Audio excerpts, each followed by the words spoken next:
High all guys, তোমরা কেমন আছো? আমি অনেকদিন পর ভিডিও করছি, তোমাদের কাছে বলতে হবে তাই করছি, ঠিক আছে? যেটা সত্য কথা সেটার জন্য এসেছি আজকে। আমার হাজব্যান্ড না বুঝতেই পারছে না যে আমার প্রবলেম হচ্ছে। ও যা খুশি করছে। বন্ধুরা, আমি একটা দেখো, আমাদের বাড়িটা পুরনো হয়ে গেছে, ঠিক আছে? আমি অনেক বুঝে শুনে ভিডিও করি, আর ও না যা খুশি করে। মানে ওর প্রবলেমটা ও বুঝতেই পারছে না যে আমার প্রবলেম হয়ে যায়। ও, আমি এত সুন্দর করে একটা রাইস বসিয়েছি, আর ও না ধুয়ে ঠুয়ে একটা প্লেট দিয়ে দিয়েছে। আমি রাইসটা যখন মাঠটা গালছি সেখানে দেখছি একটা মাকড়সা। তখন তোমরা বলো, ওই রাইসটা কি আমি খাবো? আমি তো খাবো না, আমি তো মোটেই খাবো না। আমার হাজব্যান্ড এই সমস্ত করছে। আর এইদিকে দেখো জানলা খুলে দিয়েছে, এইদিকে জানলাটা বন্ধ করে দিয়েছি। দেখো এটা খুললে এমন হাওয়া আসে না, তোমাদের আমি দেখাচ্ছি। মানে এমন হাওয়া আসে যে আমার এইখানে যে আমি রাইসটা আবার নতুন করে বসিয়েছি, এই রাইসটাকে আমাকে নতুন করে বসাতে হয়েছে বন্ধুরা। মানে এই দেখো, গ্যাস নিভে যায়, মানে এদিকে হাওয়া। আর আমার এইদিকে, আমার অ্যাকচুয়ালি আমি রান্না করতাম এদিকে এই সাইডে। হ্যাঁ, এখানে আমি পরে কী বলবো, এখানে এটা ভেঙে গেছে। এখন তো আমার হাজব্যান্ড কিছুই করে দিচ্ছে না। হ্যাঁ, যাকে না করুক, ও ভাবছে কী বলো তো, আমি মনে হচ্ছে বহুত ইউটিউব থেকে মানে ইসের থেকে টাকা পাচ্ছি। না বন্ধুরা, আমি কিছুই পাচ্ছি না। আমি এখনও শুরু করেছি, জাস্ট আমার ভিডিও জাস্ট শুরু। অ্যাকচুয়ালি এটাই মনে হচ্ছে আমার জীবনে। সেটা আমার হাজব্যান্ডকে আমার মানে কী বলবো, আমি বোঝাতে পারছি না। আরে আমি যদি টাকা পেতাম আমি তো করবো না, আমি তো সবই করবো। আমি ঘর সংসারের জন্যই তো করছি এই চ্যানেলটা। সেটা কাউকে বোঝাতে আমি পারছি না। আর সত্যি কথা বলতে বন্ধুরা, আমি যখন রান্নাঘরে থাকবো, সেই রান্নাঘরে তোমাদের কি মানে উচিত যে তোমার ওয়াইফ রান্না করছে, তুমি সেইখানে গিয়ে ইন্টারফেয়ার করছো, আর সেই জায়গাটা একটা খারাপ কিছু হয়ে যাচ্ছে, আমি সেই জায়গাটা কিছু করতে পারছি না?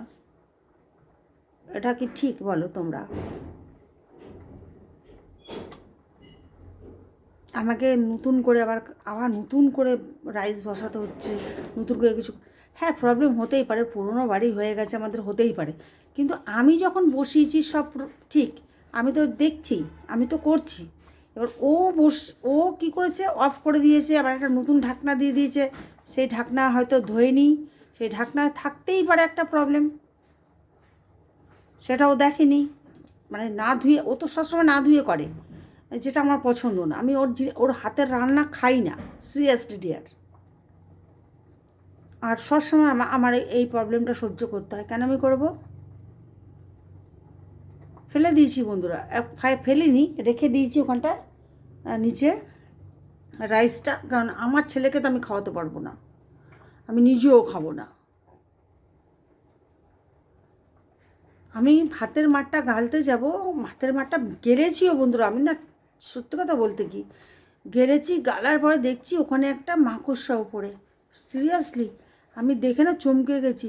আর আমি আমি এত সুন্দর করে রাইস ধুয়ে আমি মানে মানে রাইসটা করছিলাম, আর আমার হাজব্যান্ড মাঝখান থেকে এসে এই প্রবলেমগুলো এগুলো করে দিচ্ছে।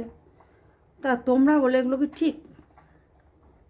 আমার প্রবলেম হলে আমি হাজারবার কান ধরে ক্ষমা চেয়ে নেবো বন্ধুরা তোমাদের কাছে, কিন্তু আমার তো প্রবলেম নেই। কিন্তু কেন আমি অন্যের প্রবলেমের জন্য আমি কষ্ট পাবো বারবার? কেন আবার আমাকে নতুন করে রাইস বসাতে হয়েছে? দেখো, কারণ আমি তো খাই না বন্ধুরা। আমার আমার রুচিটা একটু অন্যরকম, তো যেটা আমার হাজব্যান্ড আজ পর্যন্ত বুঝতে পারছে না, যার জন্য এই প্রবলেম করে দিচ্ছে।